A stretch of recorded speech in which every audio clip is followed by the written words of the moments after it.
you told me that you were an AAU coach as well. Yeah.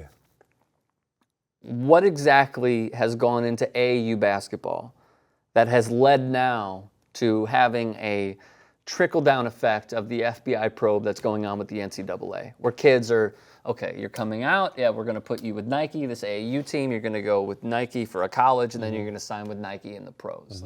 Like what exactly goes on from your perspective as a former AAU coach? A lot of people don't know about this. It's all politics in AAU. You know, everything in every business is money. You know, sometimes a player won't even know. I could be a coach and I can reach out to Nike or Reebok or Adidas and, let them know, hey, I got a potential star that can go to the NBA. Okay. I'm gonna send you video footage. You send video footage, he's dunking like LeBron, but he doesn't have a name yet.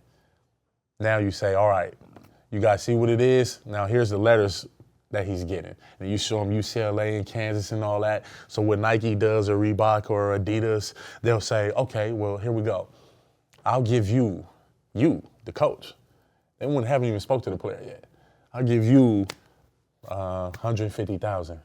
You guarantee us. The number I had in my head was 5. Oh yeah, no, like 5,000. You're saying 150. No, real bread. Some of these kids are getting houses and cars and all that, taking care of the whole family, real money. You know what I mean? So it's like, okay, we give you this 150.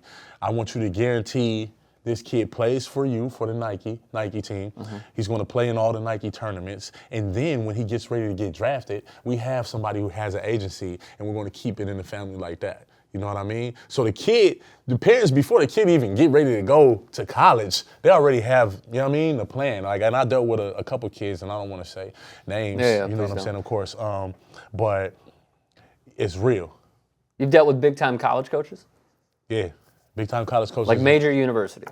Yeah. So everything that's happened, you know the ones that haven't been named in that probe? Definitely. It's every single coach. It's a lot of them. Okay, again, as we discussed previously, the 3 words, ignorance is bliss, right? A lot of college hoops fans are like, oh, you're attacking what I love. Like, college hoops are my baby. I live in Wichita. I support Wichita State. You're telling me that Greg Marshall was involved in all this? And it's like, yeah, that's how sports works, right? Yeah, man. I mean, listen. And that was just an example. I'm not saying that he is.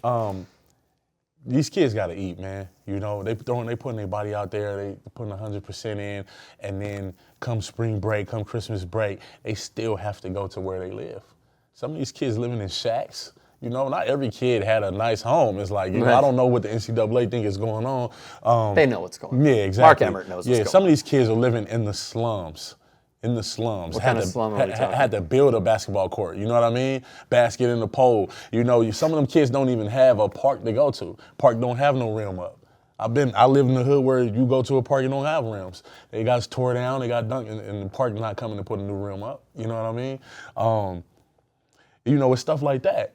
And these kids end up going to college and want to have fun, want to go party, you know, live a real college life, and they can't. And now you're thinking like, man, I'm a 5-star recruit from high school. People talking about I'm supposed to be in the NBA, and I'm sitting here with a cup of noodles.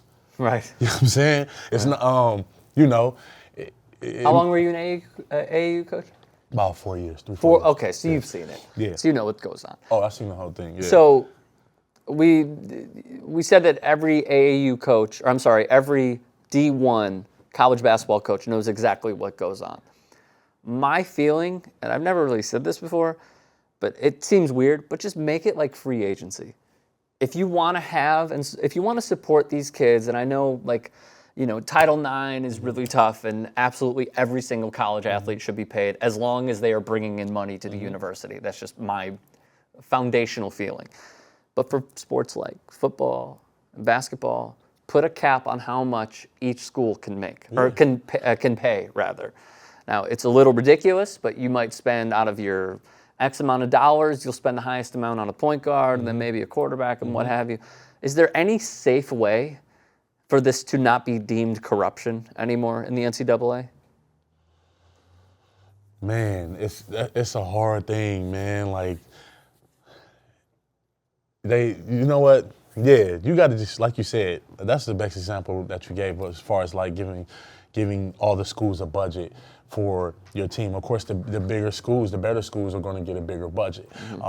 But when you do put money into the NCAA and you do it that way, it makes it better because smaller schools are going to be able to get bigger players.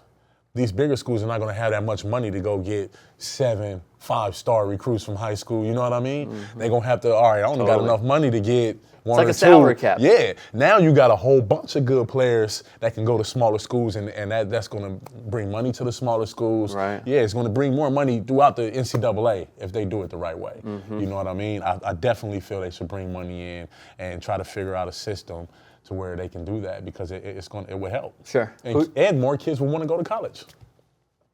Definitely.